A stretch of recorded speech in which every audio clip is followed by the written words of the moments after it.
Welcome back. Welcome back. How's everyone doing today? We got a little Knicks Bucks preview, something light in season tournament. Good game. Expecting a lot of things. If you guys haven't already, like, comment, and subscribe. We're going to first get into some stats so far from the season, each team's record, offensive, defensive, and net ratings, matchups to look out for, and then I'm going to give you some picks at the end. But let's start with the Bucks. They are currently the better team record-wise. They are 14-6. Offensive rating 118. That is fourth. It's a big jump from last year. They were 21st in offense last year, all the way up to fourth. And defensive rating, they are 115.1, 21st. Can't guard anybody. Considering a team that was top 5 last year in defensive rating, now they're down to 21st. Not where you want to be. And net rating at 2.911. That kind of surprised me. I guess their defense is so bad that the net rating is a little low for how good their record says. But obviously, they're still working out kinks with Dame and Giannis. They're starting to get it figured out now. And we got 12 in the building. The Knicks are currently 12-7. The offensive rating is 114.8, which is 12th. Defensive rating 109, even at third, and net rating 5.8 at fifth. Real good net rating, real good defensive rating, kind of what you expect from the Knicks. Really hard-nosed defensive team and slightly bridged offense. Yeah, I mean, these teams both very good. I'm kind of pissed the Cavs aren't in this in-season tournament because of point differential, but hey, that's what happens when the Knicks get cupcakes. But some matchups to look out for. Obviously, if you have been on social media whatsoever, you know that guards absolutely torch the Bucks. Let me just rattle off their last five like all-star caliber point guards that they played against, and one of them isn't even an all-star.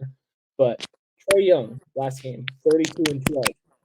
Jordan Poole, 26-7, and Jordan Poole has stunk this season, so just keep that in mind. Kyrie Irving, 39-6. LaMelo, 37-5. Tyrese Halliburton, 29-10. I think Jalen Brunson is in the realm of all of those guys, if not a little better than some. 100%. So this is a game where if you're better, this is the Jalen Brunson game. The Bucks actually cannot guard guards. It's horrifyingly bad. So it happens when you have Dame and Malik Beasley as your two primary defenders on guards. Dame is, I could correct me if I'm wrong, I believe is the worst defender in the NBA this season. Could be wrong, but I think he's legitimately the worst. I don't doubt it, bro. When we played Milwaukee the other night, that was our last game. I'm pretty sure. Tune into the post game. That's up on the page. But I mentioned how losing Drew Holiday and also Mike Budenholzer, who has been their head coach, got them a championship, really allowed Milwaukee to be anchored in defense, made Giannis, also better on defense, but led to transition in offense, which is really impactful for your team and what leads to wins. But when Dame can't, they can't move their feet as fast as Trae, even a Jordan Poole, Tyrese, and all the guys that you name, man, I feel like the Knicks are going to have a field day. Whoa, slow down, gang.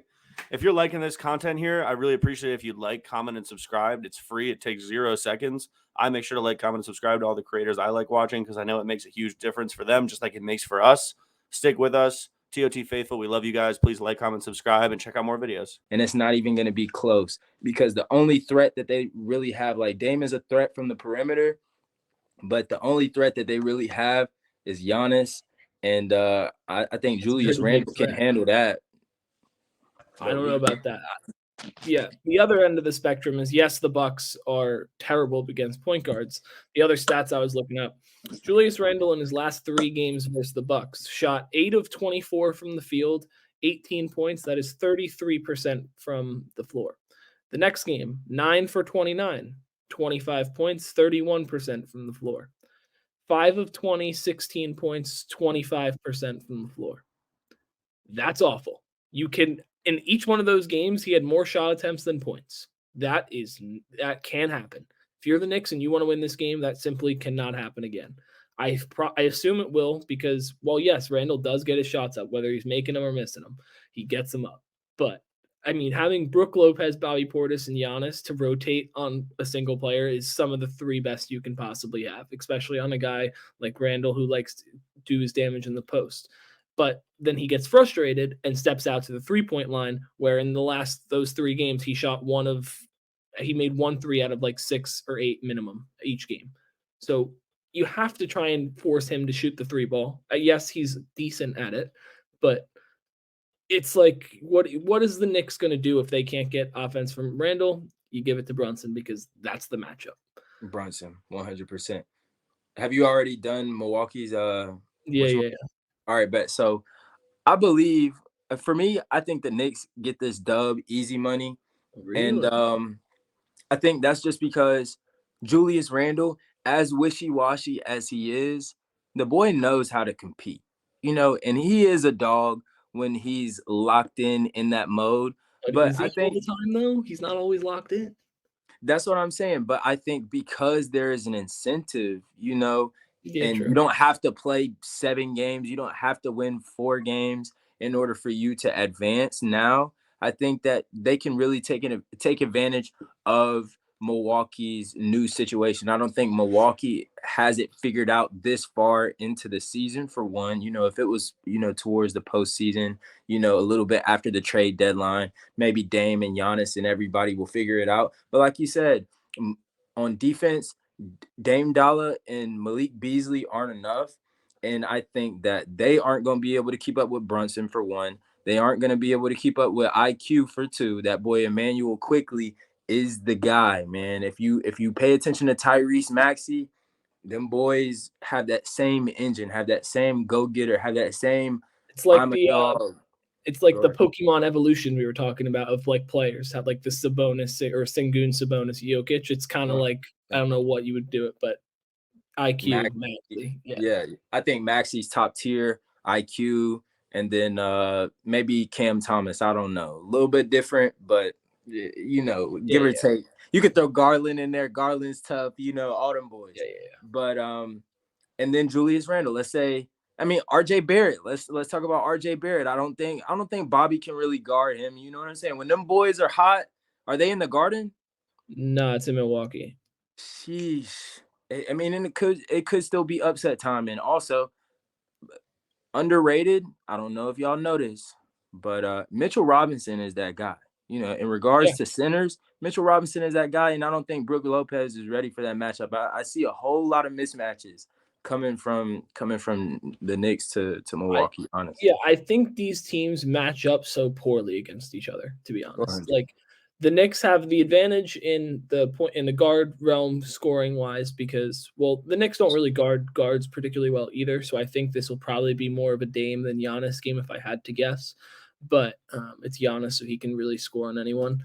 But yeah, I think that what you mentioned about Mitchell Robinson, I have the key to the game is who can win the rebounding battle. Can you limit offensive rebounds? Can you finish the possessions? Because the Knicks are a pain in the ass to get rebounds against, and so are the Bucks. Mitchell 100. Robinson flies around there. One thing about Randall is he rebounded really well in all these games. I don't have the numbers written down, but he rebounded really well. He had 16 one game, 18 the other game.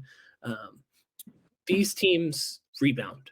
And if you can go and finish possessions, that's the key. If you give teams second chance points, especially in the one and done in season tournament games, you're going to be screwed.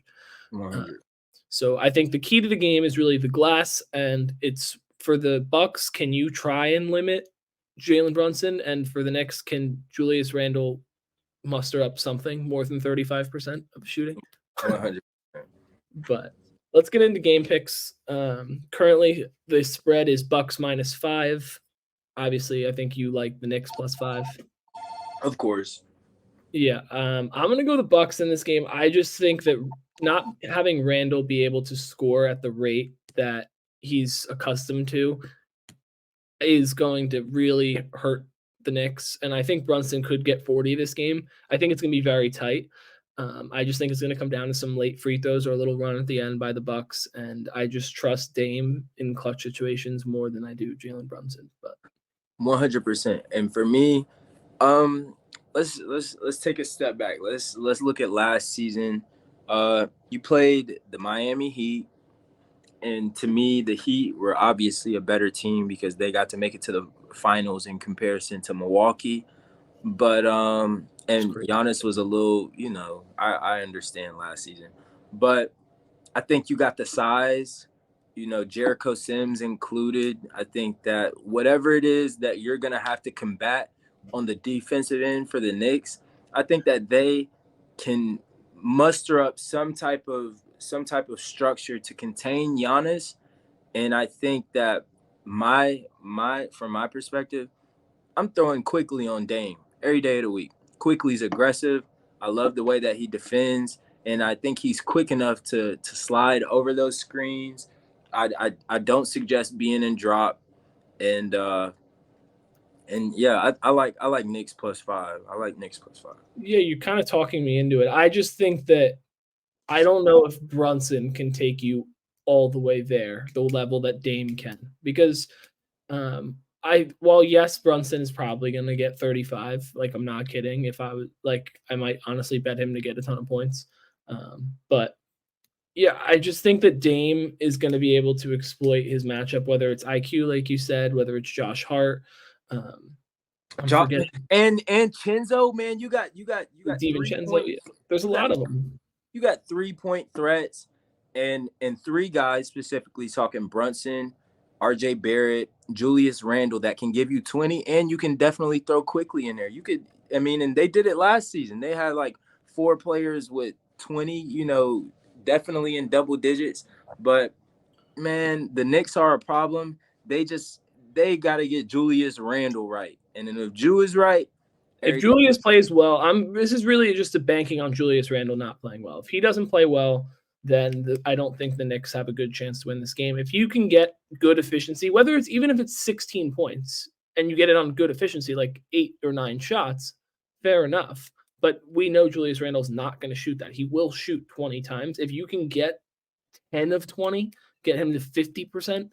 And if he can make a couple threes, then it's a tough day. But the Bucks have always frustrated him since he's been the quote-unquote guy.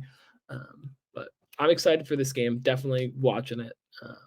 But that's all for this video. Like, comment, subscribe. We'll see you guys next time.